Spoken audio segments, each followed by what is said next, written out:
Shout out mga Kariyad Boys Vlog. Assalamualaikum. Magandang umaga sa inyong lahat mga guys. So guys, ngayon ay lalakad naman tayo kasi pupunta yung madam ko sa farm nila. Pati yung amo ko na lalaki. So bisitahin natin guys yung farm ng amo ko. Grabe. Sabi ng amo ko maganda dun kasi parang nasa probinsya tayo. Sa Alsipa ata yun guys. So sige guys, abangan niyo yung video, abangan niyo yung view ng farm ng amo ko mamaya. Hi guys, assalamualaikum. So guys, ngayon na dito tayo ngayon sa farm ng amo ko. Papakita ko sa inyo guys ang view dito sa farm ng amo ko. Dito sa Alsipa. Grabe guys, may imagine niyo talaga na parang nasa Pinas kayo. Kasi ang daming mga kahoy, mga damo. Parang nasa Pinas lang guys. So sige guys ha. Abangan niyo, papakita ko sa inyo mamaya.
So ayun guys, so maraming salamat sa panonood ng video ko guys. So guys, kasi pauwi na ako ngayon kaya hinatid ko lang ang amo ko dito.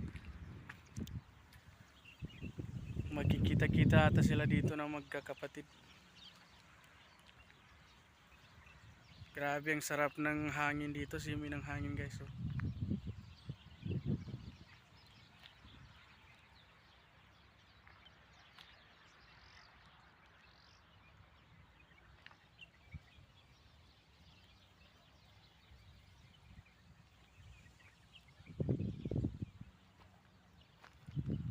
So sige guys, hanggang dito na lang tayo.